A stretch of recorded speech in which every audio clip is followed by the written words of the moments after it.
All right, there we go. Yeah, he's going to run. Let's talk about that.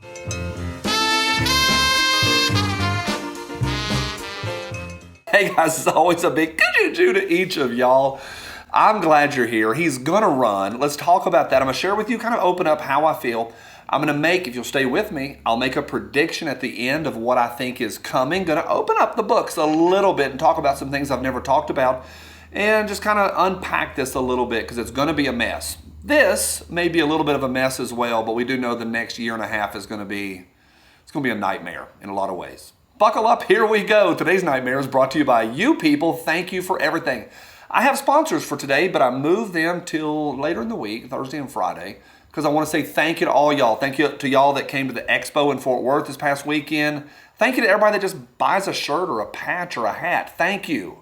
Those of y'all that support me over on Patreon, thank you. So big thumbs up from me. Y'all are amazing. I mean that. Thank you.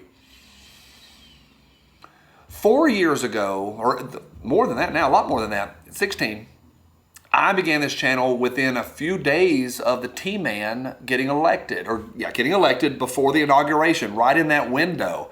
All 4 years of his presidency, I never mentioned his name one time, not once, never. Didn't even make reference to him. I called him the T-Man after he was out of office.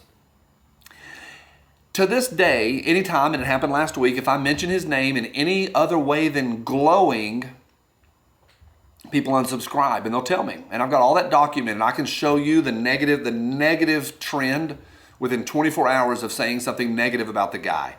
That's part of the climate. I'm kind of sad that even having this discussion here, we can't have the discussion without sycophants or just his fan club giving unrelenting and non-thoughtful allegiance to what they think is a rock star when he's supposed to be a public servant.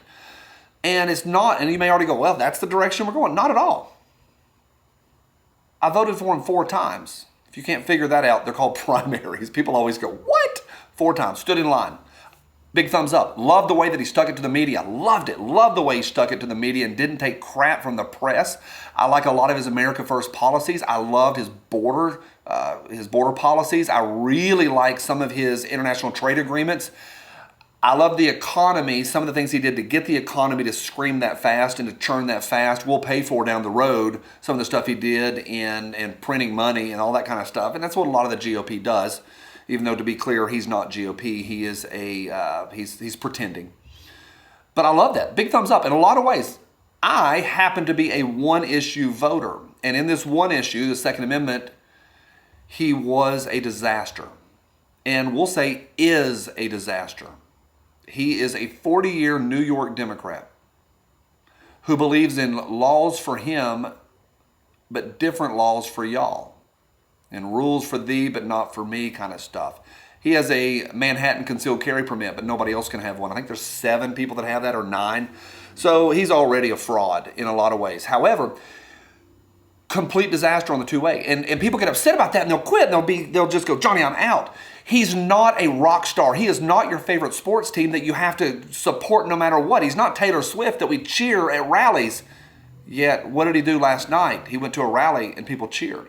And I find it weird. I find it really, really weird that people would treat him like a rock star. This is not Led Zeppelin versus the Chili Peppers and who's your favorite and you got to defend them. You say something bad against the Steelers and now, you're not a Steelers fan, I'm a Cowboys fan, or, it's allegiances. He's supposed to be a public servant. I believe that he has moved from maybe he saw a situation, stepped in, helped the country. I think now we have moved to the point where it's about his ego. I'm shocked he's running, but I'm also not shocked he's running. Here's something very significant that I believe is going on right now, that the GOP is turning on him, and we're already seeing it. And you can see in the media when things have switched. The polls that are already coming out right now are DeSantis first and T-Man back big time. The red wave that didn't happen, almost everyone that he supported in the midterms did pretty good in the primaries, did terrible in the major election, the big election. He's running. Here's my prediction. Let me say one more thing about the Second Amendment first. If you don't understand that he was devastating to our freedoms, A bump stock is not a piece of plastic. The red flag stuff is not a joke. People are typing, well, he backed up on that. Did he back up on that, or did he just pretend to back up on that? If you can't look at that and go, that's a problem, that's a problem. That is a problem. You're either not paying attention, you're worshiping Taylor Swift and treating him like we can't. And I get it, I get it. He's the lesser of two evils. They're all evil, they're all criminals. I get it. I voted for him 4 times. Got it. But moving forward, we need to move on. It's my opinion.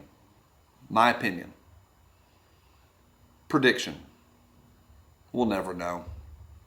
2024 is coming. Until Dominion, as long as the Dominion is a part of the process, we'll never know how the votes actually take place. This bullcrap middle of the night finding votes that's still going on, how hard is it? Told somebody at lunch yesterday, we need to go to the model that they use in Afghanistan, get a big thing of India ink, permanent ink, go vote, dip your finger in it. Now that person can't vote anymore for the next 2 weeks. As long as dead people are voting, we'll never know. So are you for DeSantis or Trump or this one or that one? Does it matter? A lot of people that are in the know predict there will never be anybody in office besides a DNC pawn.